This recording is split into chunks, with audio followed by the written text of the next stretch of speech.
In this lecture, we're going to look at Martin Heidegger's short essay, What is Metaphysics? It's probably one of the better introductions, I think, to some of the key themes of Heidegger's work, particularly his early work, but also his work as a whole.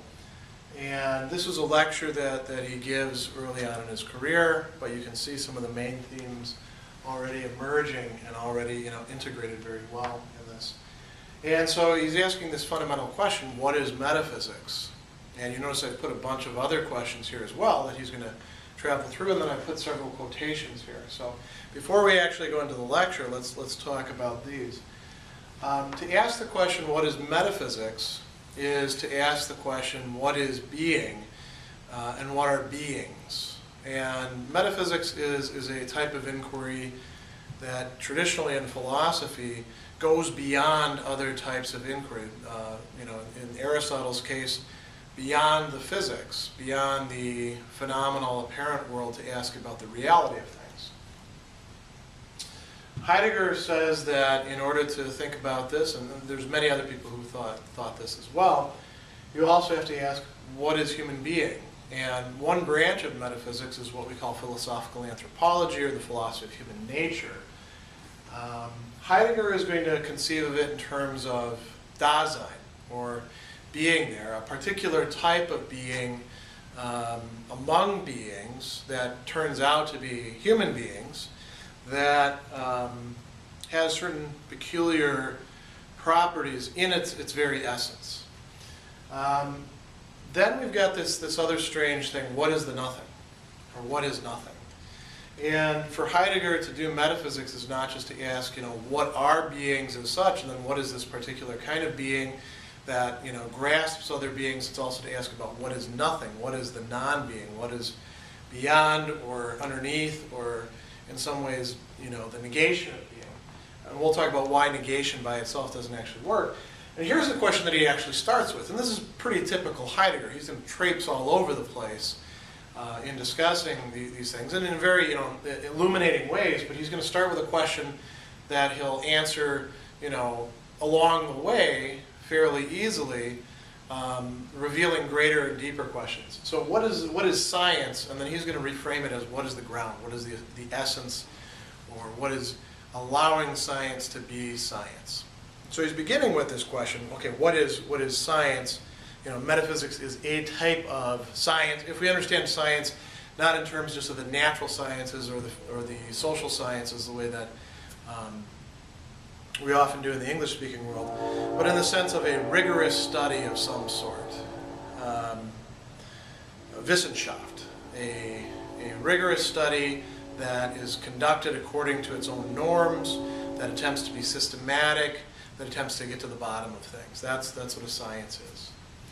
So now you notice I also put these quotes here, and I've got 3 of them, and you might say, well, here's the beginning, here's the middle, here's the end. So he starts off with things that seem,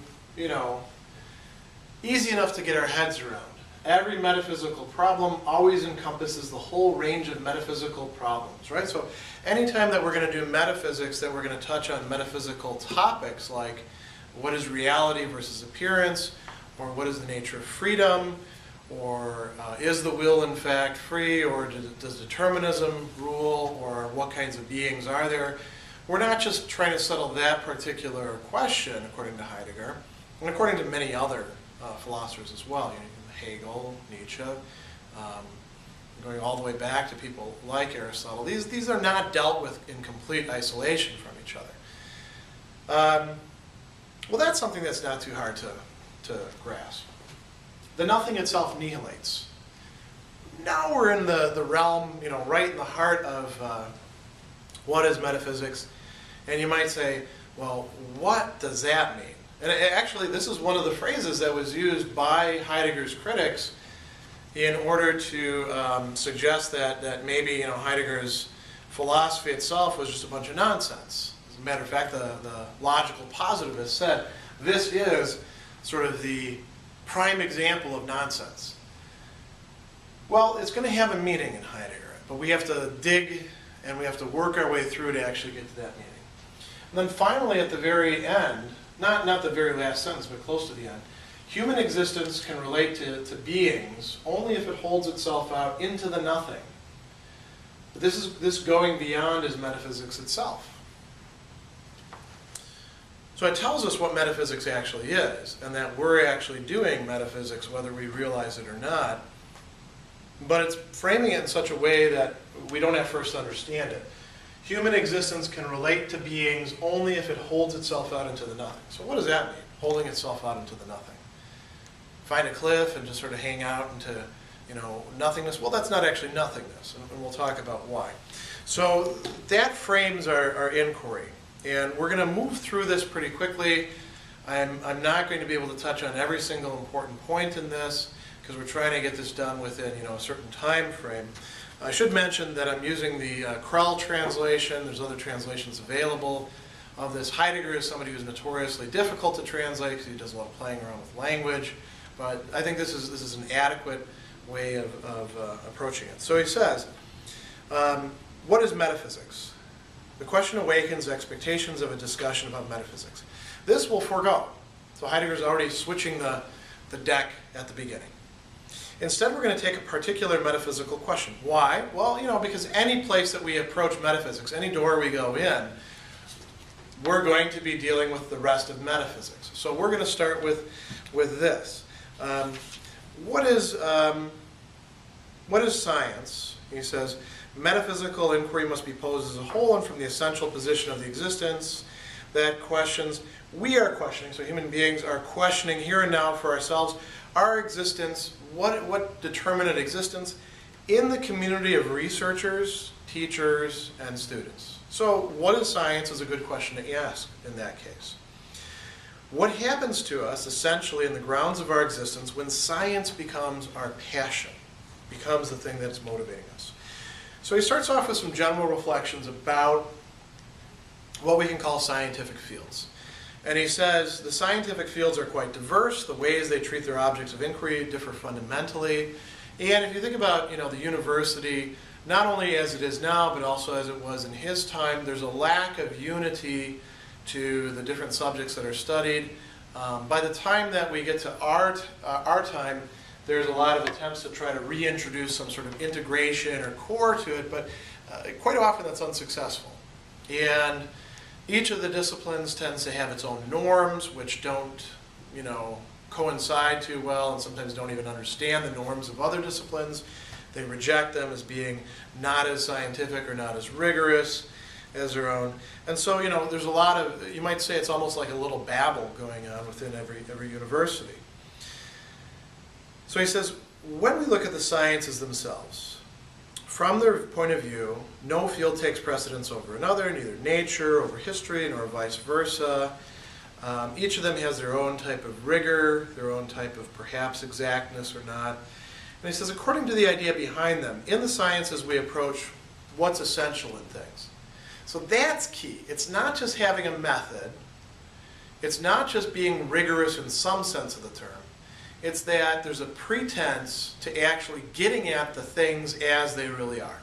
So if you're a sociologist, you believe that there actually is stuff out there like social facts or society or group dynamics that you're analyzing. And if you don't, well then you're really not going to do much sociology, or you're going to be a complete cynic. If you're a psychology, you've got to believe that you're actually investigating something having to do with the human mind, or you're not doing psychology after a certain point. If you're a physicist, you've got to believe that what you're doing actually has something to do with the physical world as we observe it.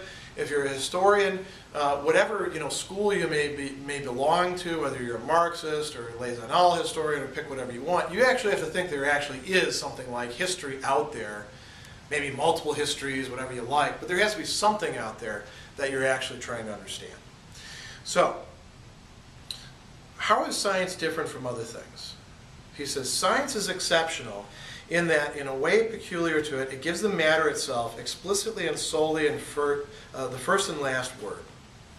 In such impartiality of inquiring, determining, and grounding, a peculiarly delineated submission to beings themselves obtains in order that they may reveal themselves. This is kind of idealized on Heidegger's part. Not everybody who's doing science actually does this, but this is part of it. That, again, if you want to be a sociologist, you can't just sort of make it up as you go along, or pick whatever theory you happen to like because, that makes you feel good. You actually have to like observe some phenomena and see whether the theory can actually coincide with those phenomena well enough that without too much fudging, you can make some sense out of it. This is what he calls a submission to beings themselves. So in science, he talks about a special relation that's taking place there. And he talks about this sort of trinity. He says, man, one being among others, pursues science. In this pursuit, nothing less transpires than the eruption by one being, called man, onto the whole of beings. We're the investigators. We're a type of being, and we're turning to the rest of being, and we're actually penetrating into it and making it become something for ourselves, for our consciousness, so that we can actually come to know it. And he says, this eruption that breaks open in its way helps beings above all to themselves. So if we want to take just physical sciences, for example, or biology, by studying the things, we're studying beings that are there out in the world, and by our learning about them, we are helping those beings be more than they previously were. We're helping them unfold some of themselves. In a way, there's a bit of idealism here.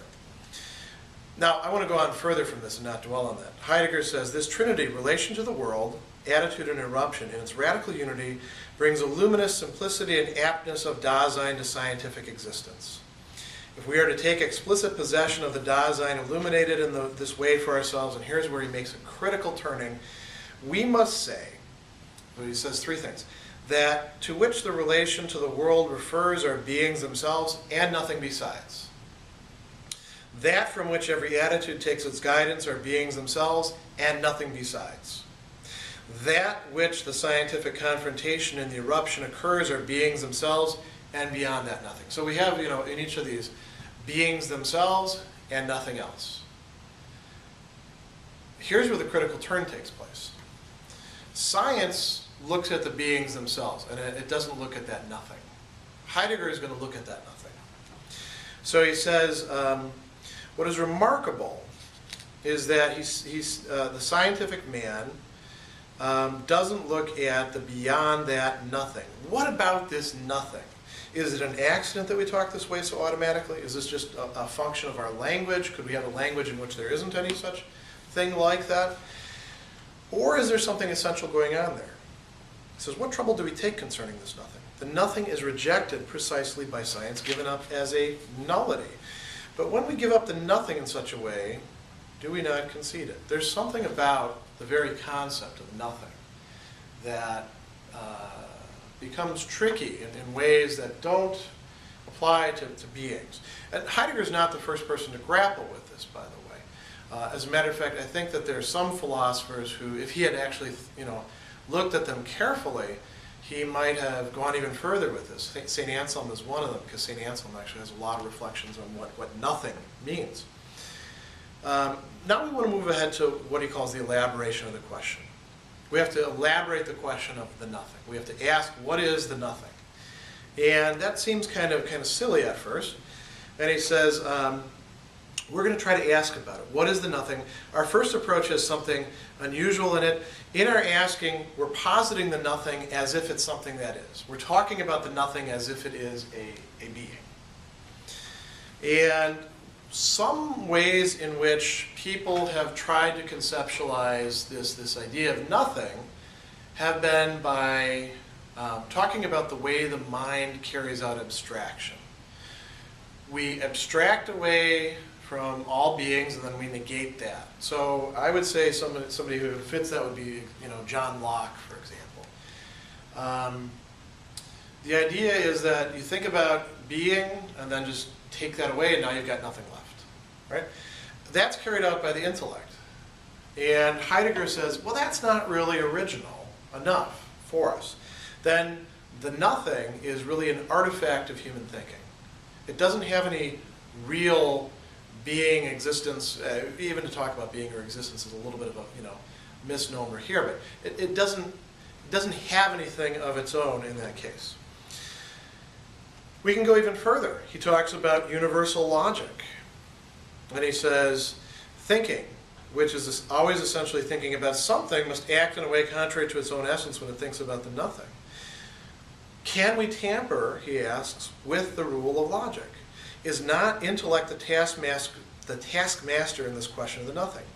Only with its help can we define the nothing and pose it as a problem, which is true only devours itself. For the nothing is the negation of the totality of beings. It is non-being, pure and simple. But with that, we bring the nothing under the higher determination of the negative. So what's going on here? You're actually saying, I'm going to actually draw a little line here. One way of thinking about the nothing is that first you start with negation, and then you get to the nothing as a particular way of negating everything. So you start with everything, then negate that, and then you get nothing. And this is carried out by the intellect.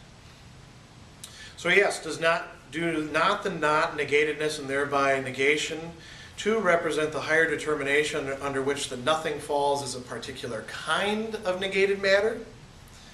Is the nothing given only because the not, i.e. negation, so the not is given? Or is it the other way around?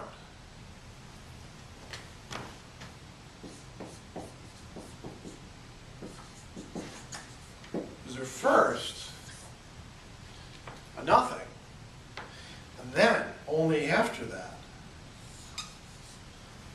other things, other types of negatives? Well, that's going to be Heidegger's view, to give it away. So he says that the nothing is more original than the not and negation. And he says if this thesis is right, then the possibility of negation is an act of the intellect, and thereby the intellect are somehow dependent on the nothing.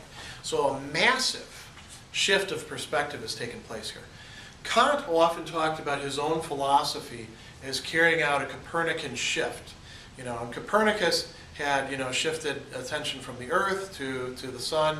Instead of the sun circling the Earth actually circles the sun. Kant talked about his philosophy as doing that in terms of the subject, the knowing subject, and the objects of the world. Heidegger is doing this in terms of negation and beings, in terms of nothing and beings. This is a very radical move. So he says, how can the intellect hope to decide on the nothing? And what this points out to us is that maybe the intellect is not the only tool or the only thing by which we can encounter and conceptualize and make sense out of the nothing. He says the nothing is given prior to all these other things like negation. That means we must be able to experience it. And he talks about a fundamental experience of the nothing. So he says, as surely as we can never comprehend absolutely the whole of beings in themselves, this is what would be required. If we're going to try to have the nothing be the negation of beings as a totality, the everything, and we take that away in our minds, we switch it around, change the polarity, and then we get the nothing, we would actually have to be able to conceive of the totality of beings in our mind. He says, we can't comprehend absolutely the whole of beings in themselves. But we do find ourselves stationed in the midst of beings that are revealed together somehow as a whole. In the end, an essential distinction prevails between comprehending the whole of beings in themselves and finding oneself in the midst of beings as a whole. The former is impossible in principle. The latter happens all the time in our existence. Every time that we're acting, we can't help but be in a world. This is one of the basic ideas of Heidegger. It's what you call thrownness, or also being in the world. We're always surrounded by objects. Even if you take us away and put us in an isolation chamber, you're still in an isolation chamber. You always have some sort of things going on with your interior life as well. Some sort of succession. There's always time. You don't choose that. And that is prior to any one single experience that you're going to have. So he says, no matter how fragmented our everyday existence may appear to be, it always deals with beings in a unity of the whole, if only in a shadowy way. So that's sort of a basic starting point or axiom for Heidegger. Even and precisely when we're not actually busy with things or ourselves, this is, as a whole overcomes us. For example, and he uses an example here, we're going to look at a few different examples, in genuine boredom. Boredom is what? Boredom is something that we call a mood. And the nothing is actually going to be revealed to us through mood, or if you like, feeling or affectivity. Attunement is another way of translating this. The affective side of us. So boredom. What's going on when we're bored? He says boredom is still distant when it's only this book or that play, that business, or this idleness that drags on. It erupts when one is bored, when that characterizes one's whole experience of the world.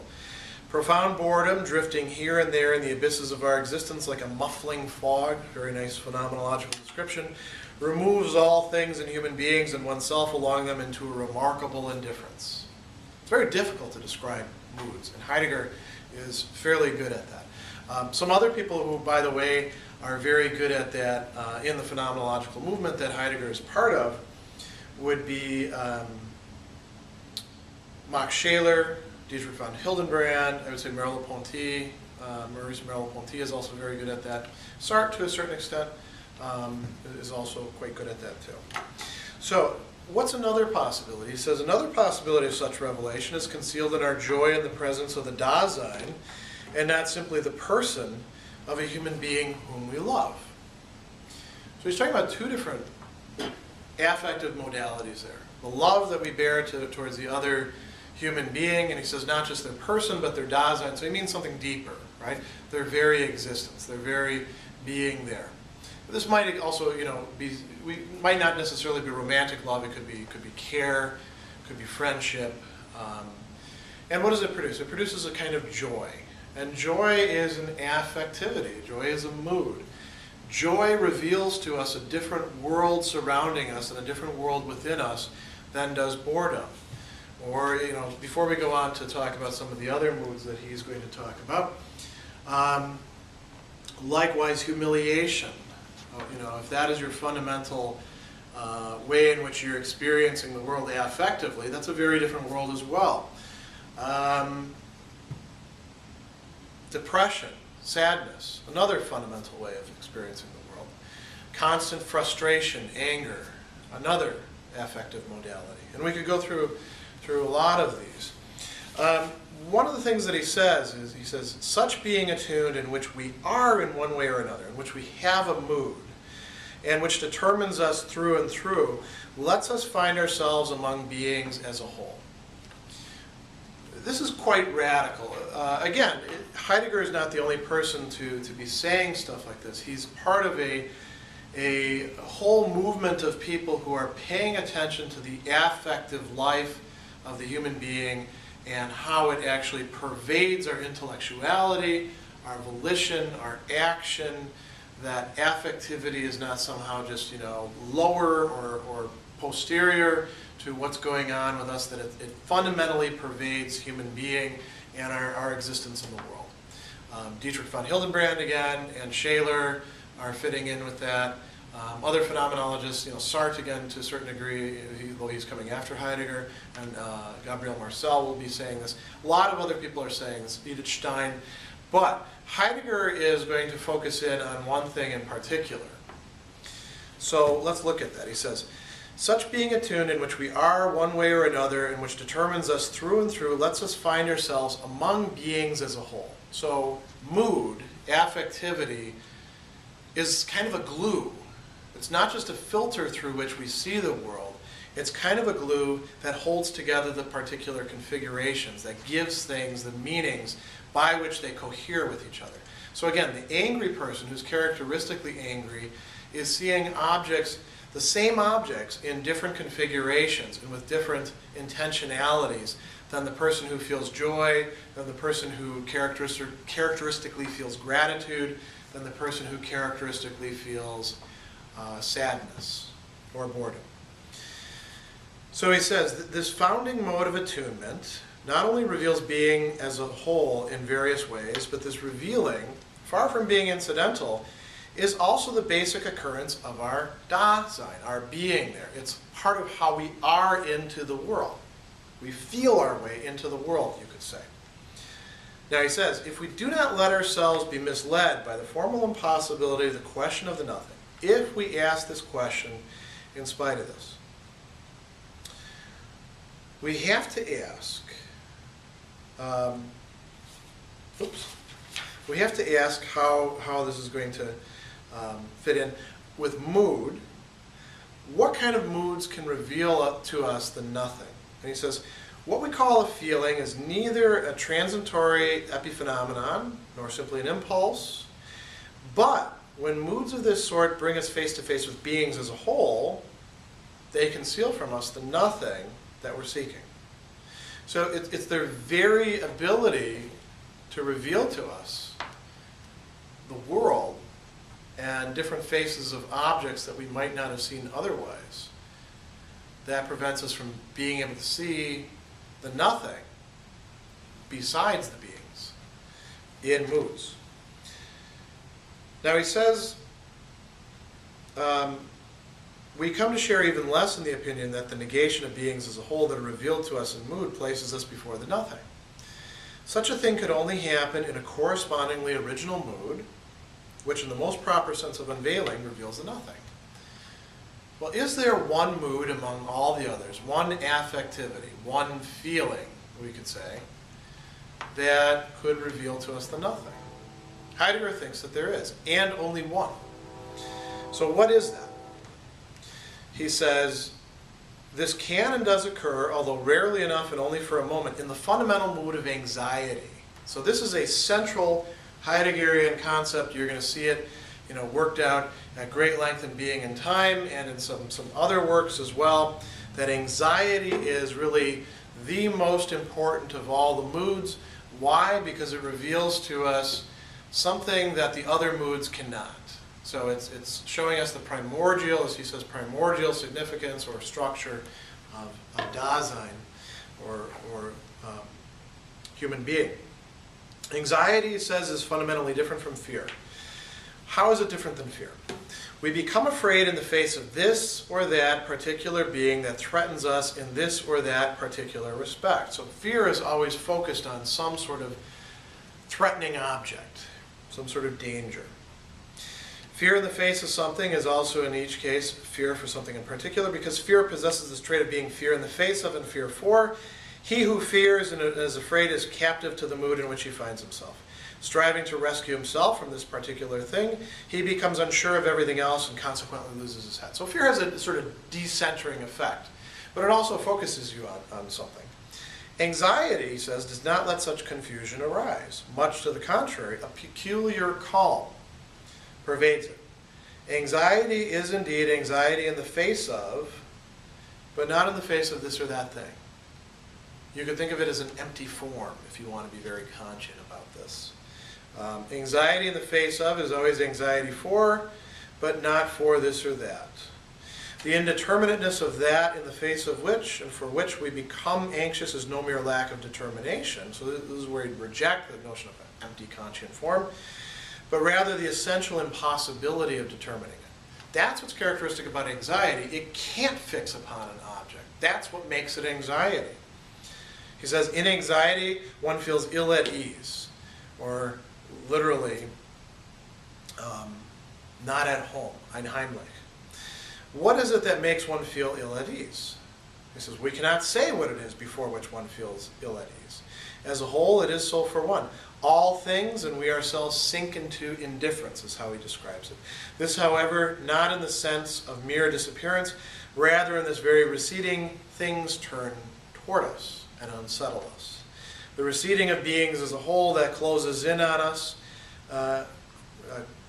in anxiety oppresses us. We can get no hold on things. So he's using terminology, very spatial terminology, of things like receding at the same time, and yet filling in the gaps between us. Now he says, anxiety, what does it reveal? The nothing. We hover in anxiety. More precisely, anxiety leaves us hanging because it induces the slipping away of beings as a whole. This implies that we ourselves, we humans who are in being, in the midst of being, slip away from ourselves. So when anxiety is going on, it's not just other beings outside of ourselves that we're kind of losing a hold on, that are moving around and changing their metaphorical position relative to us. It's our own self. That's a really profound idea there. He goes on and he says, because beings as a whole slip away, so that the nothing crowds around. In the face of anxiety, all utterance of the is, being is to talk about the is, falls silent. We find ourselves not able to say anything. So, what is the nothing then that we're being placed into encounter with when we are in anxiety? This is where we move on to the next section, the response to the question. So he says, the nothing reveals itself in anxiety, but it doesn't reveal itself as a being. Just as little is it given as an object. Anxiety is not a kind of grasping of the nothing and being able to say, okay, here's what I'm afraid of. Here's what's bothering me. All the same, the nothing reveals itself in and through anxiety, he says. So it's an encounter. Now, what kind of encounter is this? We have to give a description of some sort. And so Heidegger's attempting to do that. And he says, in anxiety, beings as a whole become superfluous. In what sense does this happen? Beings are not annihilated by anxiety, so that nothing is left. How could they be when anxiety finds itself in utter impotence with beings as a whole? Rather, the nothing makes itself known with beings and in beings expressively as a kind of slipping away of the whole.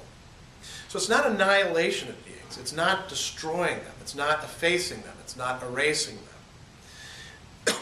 It's not negating them either by virtue of the activity of the intellect. He says it's neither of those. The nothing rises to meet us already before either of those. And I'm actually going to skip ahead a little bit to bring up something else that comes up in respect to this. He says the not, once again to go back to this, the not does not originate through negation. Rather, negation is grounded in the not that springs from what he calls the nihilation of the nothing, the way in which the nothing manifests itself. Nihilation, nihil is Latin for nothing, right? So the nothing nothings is how Heidegger is expressing. It's the activity of the nothing, the nothinging, you know, if we want to play around with words. Negation is only one way of annihilating. It's only one modality of that.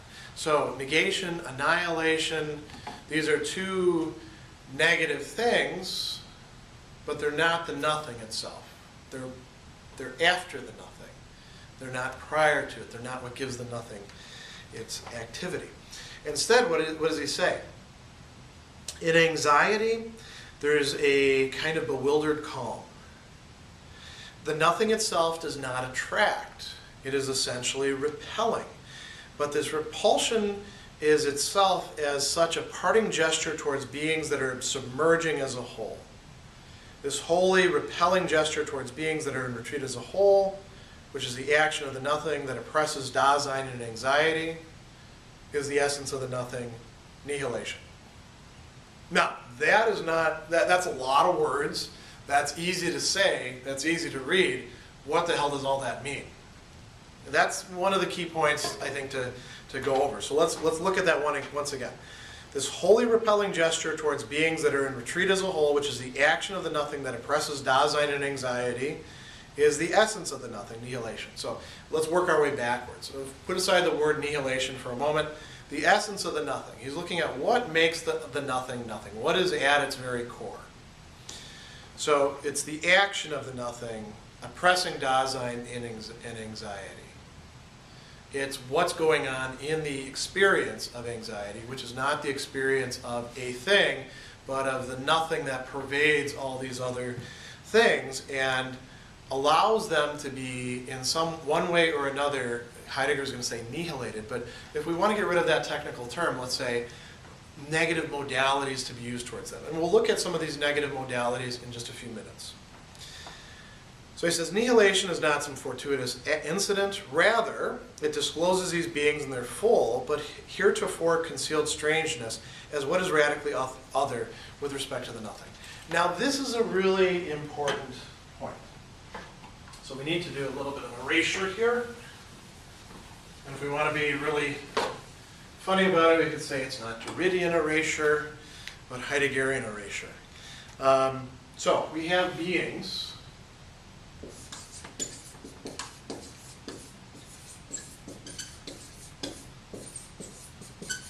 And we have a world, and we also have Dasein itself as a special kind of being.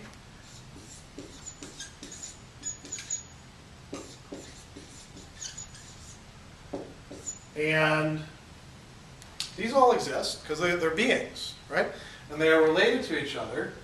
And now we're going to use spatial imagery, understanding that this can't possibly be adequate to it, but we have to represent it in some way in order to wrap our heads around it. So, this is how I'm going to do it.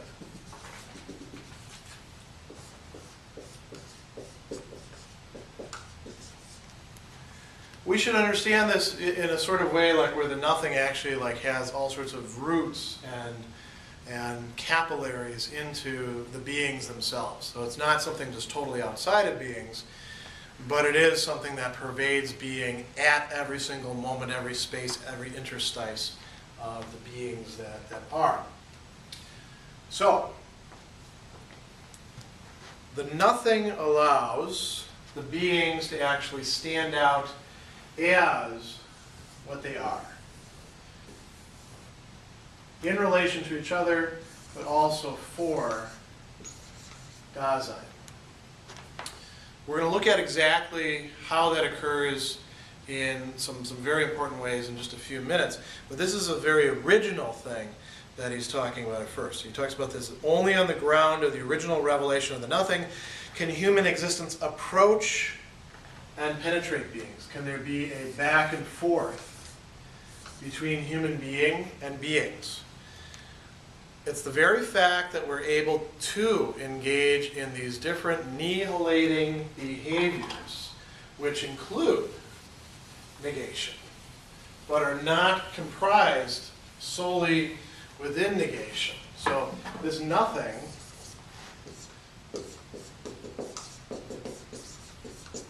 annihilates, and we annihilate too. We make things have the activity. We imbue them with the nothing. And annihilation can include negation.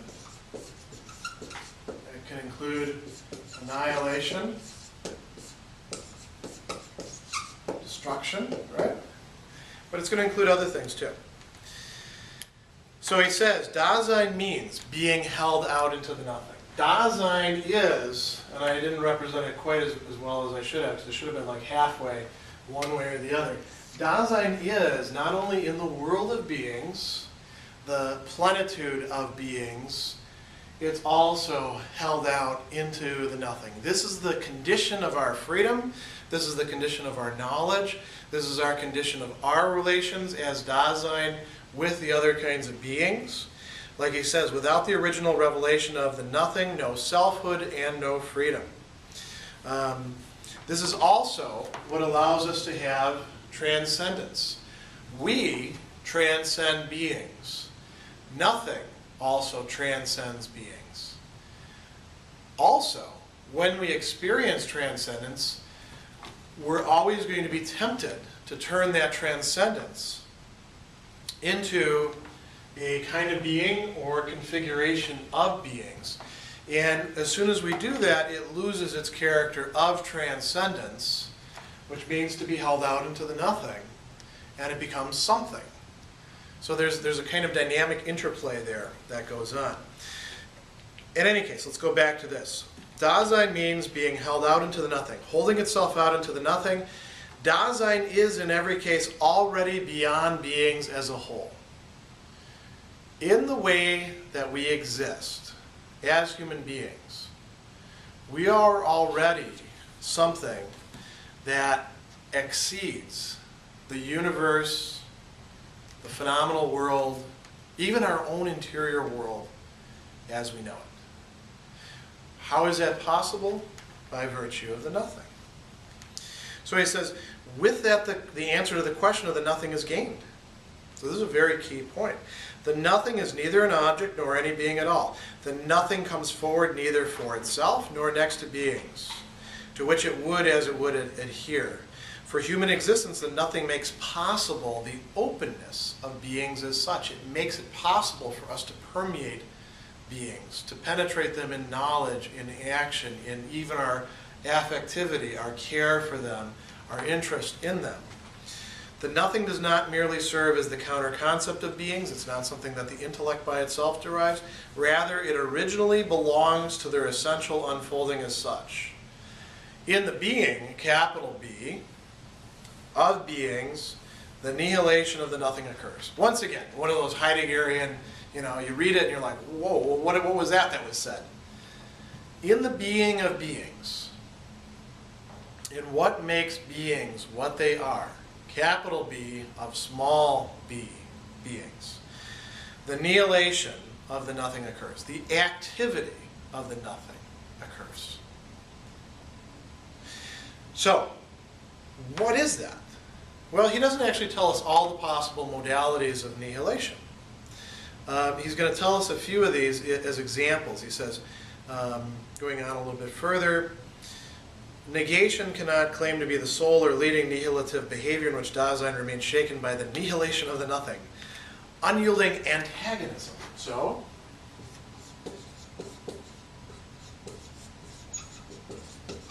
antagonism is a type of nihilitive behavior. Stinging rebuke.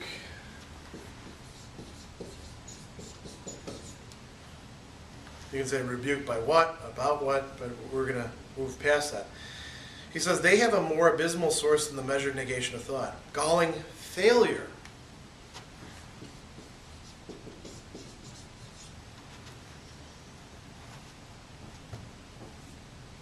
Merciless prohibition.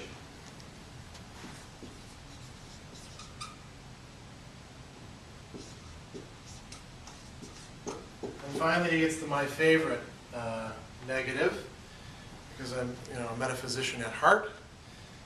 Privation.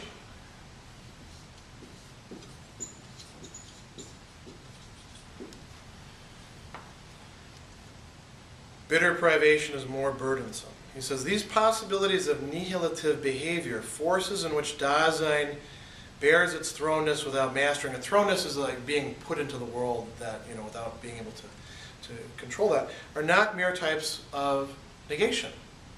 They are not reducible to just saying not to something. They are, in some ways, not as primordial as the nothing itself or nihilation itself, but they are just as deep, they are just as primordial as the intellect saying not to something. Antagonism is just as real, just as metaphysical as destroying something or saying no to it. Rebuke. And you could think here not just of rebuke as Heidegger is talking about it, think of the entire social world. I mean, Aristotle, and Heidegger's a big fan of Aristotle, conceives of one of the central dimensions of our moral existence. One of the ways in which we actually get cues about things is through praise and blame. Rebuke is another type of blame, criticism. Failure. The experience of failure is not merely something not happening. There is something determinative about it that goes beyond that. Prohibition, likewise. Prohibition is not reducible just to annihilation or negation or even antagonism. There's something determinative, specific about that. Finally, privation. And the ancients knew this very well. So did, Aristotle did. Augustine understood this, evil is the privation of the good. St. Anselm works that out even further. Thomas Aquinas, I'm not really sure if he actually advances beyond Anselm. I'm not convinced of that myself, but a lot of Thomists say that he did. So we'll just say that he did.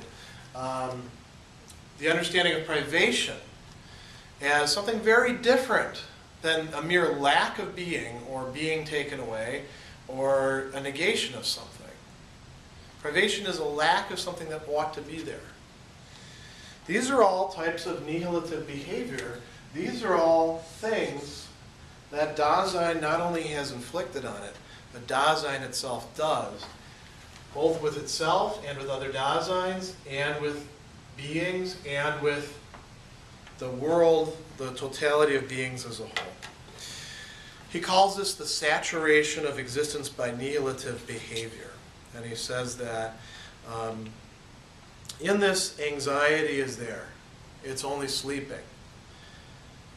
Its breath quivers perpetually through Dasein, only slightly in those who are jittery, imperceptibly in the oh, yes, and oh, no of men of affairs, but most readily in the reserved, and most assuredly in those who are basically daring. The anxiety of those who are daring cannot be opposed to joy or even to the comfortable enjoyment of tranquilized bustle. It stands in secret alliance with the cheerfulness and gentleness of creative longing. Original anxiety, the kind of anxiety that reveals to us our metaphysical condition and that of all existence as a whole, can awaken in existence at any moment. It needs no unusual event to rouse it, although it often helps to have some unusual event, doesn't it? Like the death of a loved one, or the loss of a job, or, you know, usually it happens through one of these sorts of things, some annihilative, some nihilative event that takes place. But it doesn't have to happen that way. It could just happen because it comes out of the blue. And Heidegger thinks that we actually spend a lot of our energy trying to avoid this realization, trying to avoid anxiety. Now, what is the upshot of this for metaphysics? He says, this is going to bring us face to face with metaphysics itself. Remember, what was the whole goal of this? To answer the question, what is metaphysics? Metaphysics is inquiry beyond or over beings. Well, what turned out to be beyond or over beings? Two things. Well, one of them is not a thing though, right? Dasein, which is not just confined to the realm of beings, even though it is a being, and the nothing. So metaphysics is fundamentally, it is about beings, but it's fundamentally about these, nothing and Dasein. So he says, to what extent does the question concerning the nothing permeate and embrace the whole of metaphysics? Well, here we have to look at things a bit historically. He says, for a long time, metaphysics has expressed the nothing in a proposition clearly susceptible of more than one meaning. And this is coming from sort of classical metaphysics. Ex nihilo, nihil fit. From nothing, nothing comes to be. And the idea is you can't get something out of nothing. So there can't really be any nothing to begin with. You got to start with something. But then something comes along in the world of thought and changes that. And that is the Judeo-Christian thought, the concept of a God who creates ex nihilo, out of nothing. And this is why there has to be a philosophical or theological analysis of what it means for there to be nothing, or for nothing to be, or nothing to be nothing. You know, ex nihilo fit, ens creatum. From nothing comes created being. From the nothing becomes, now the nothing, he says, becomes the counter concept to being proper. The summum ens, God, the ens in creatum, the uncreated being. Here too, the interpretation of the nothing designates the basic conception of beings. But the metaphysical discussion of beings stays on the same level as the question of the nothing. So if you're not understanding the nothing, and Heidegger thinks that Christian thought fundamentally misunderstood the nature of the nothing. As a matter of fact, he thinks that a lot of other ways of understanding it, you know, misunderstood it as well. And he talks about Hegel here as well. He says, this cursory historical review shows the nothing as the counter-concept of being proper. That is, as its negation, not as the nothing. But if the nothing becomes any problem at all, then this opposition does not merely undergo a somewhat more significant determination. It awakens for the first time. Heidegger thinks that something fundamentally new is coming about through, not necessarily his analysis, but through where we are in modernity and the way in which Dasein can understand itself in modernity and also misunderstand itself. the first time it's possible, the proper formulation of the metaphysical question concerning the being, capital B, of beings. The nothing does not remain the indeterminate opposite of beings, but reveals itself as belonging to the being of beings. It's what allows beings to actually have their being. This is when he talks about Hegel. He says pure being and nothing, pure nothing are the same. This is in Hegel's logic, and he says, well, that's right. Being and the nothing do belong together, not because both, from the point of view of the Hegelian concept of thought, agree in their indeterminateness and immediacy, but rather because being, capital B, is itself essentially finite. Not indeterminate, but finite. Reveals itself only in the transcendence of the Dasein. Dasein is the only being for which other beings actually are, as such. And the Dasein is held out into the nothing. So he says, assuming that the question of being as such is the encompassing question of metaphysics, the one question that puts everything else into proper perspective, then the question of the nothing proves to be such that it embraces the whole of metaphysics. So interestingly, think about where we've come from. By playing with this word and digging at it and thinking about it and actually looking at an experience of it and getting more and more understanding of it and realizing that our experiences are experiences of it, we've come to realize one of the fundamental questions of metaphysics. Not just what is being, what is nothing? And he says, the old proposition, ex nihilo nihil fit, is therefore found to contain another sense.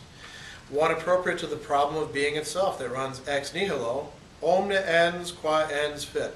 From the nothing, the translation here, from the nothing, all beings as beings come to be. I would actually say, every being as a being comes to be. Only in the nothing of Dasein do beings as a whole, in accord with their most proper possibility, that is, in a finite way, determined, come to themselves. So, he goes on and he talks about, now we're going to get back to science, scientific existence. What makes science actually possible? Remember, we go back to this idea of science penetrates beings. It tries to get to the very bottom of what makes beings beings, tries to understand them. Well, what made that possible? Something that science couldn't itself conceptualize or even realize the importance and the centrality of, because science doesn't do metaphysics actually, except for, of course, the science of metaphysics. Science misunderstands the very condition for its possibility. This is what we call, doing a transcendental critique, looking at the conditions for the possibility of something. Science is unable to properly understand one of the very conditions for its possibility as a human activity, as something carried out by Dasein, onto beings. That's a really important insight that he has. So he says, only if science exists on the basis of metaphysics can it actually advance further in its essential task, which is not to amass and classify bits of knowledge, but to disclose in ever-renewed fashion the entire region of truth in nature and history. So only if the sciences actually engage in some sort of dialogue with, according to Heidegger, Heideggerian metaphysics, which he thinks, of course, is not Heideggerian metaphysics, but metaphysics as it must be, will it be possible for science to do what it was supposed to do, or what its possibility was? And he says, only because the nothing is manifest in the ground of Dasein can the total strangeness of beings overwhelm us. Only when the total strangeness of beings oppresses us does it arouse and evoke wonder. Only on the ground of wonder, the revelation of the nothing, does the why, the central question, not just for the scientist, but even more for the philosopher, not just what is in front of us, why is it the way it is? And we can ask even further, why is there anything rather than just plain old nothing? These are fundamental, deep questions that Heidegger thinks that anybody who's really engaged in learning what being is, or learning what particular beings are, ought to be asking. And unfortunately, they're not most of the time. He says, human beings can relate to beings only if it holds itself out into the nothing. Going beyond beings occurs in the essence of Dasein. But this going beyond, this is doing metaphysics. This is metaphysics itself. That's the quote that I had as the third quote that we began with. This implies that metaphysics belongs to the very nature of human being. It's neither a division of academic philosophy, in which case you can sort of put it off in the corner, nor is it a field of arbitrary notions. And by the way, for many people doing it as an academic philosophy, I think the other philosophers actually conceive of it as a field of arbitrary notions. Metaphysics is not in particularly high repute these days, and among many with whom it is in high repute, it tends to be a very technical subject that is totally out of touch with the classic history of metaphysics and confines itself to very, very small realms of inquiry, which is the total opposite of how metaphysics is understood by somebody like Heidegger. Metaphysics, he says, is the basic occurrence of Dasein. So we're all doing metaphysics, either poorly or well, or somewhere in between, by virtue of this very structure of nothing, Dasein, and beings. We're always doing metaphysics, insofar as we're coming to know anything, to care about anything, to love anything, to hate anything, to work on something, to grow, to do anything, to think anything, to say anything. We're already engaged in some sort of activity that involves us with metaphysics, because all of us are, in fact, Dasein. All of us, whether we experience anxiety or not, we are all engaged with the nothing.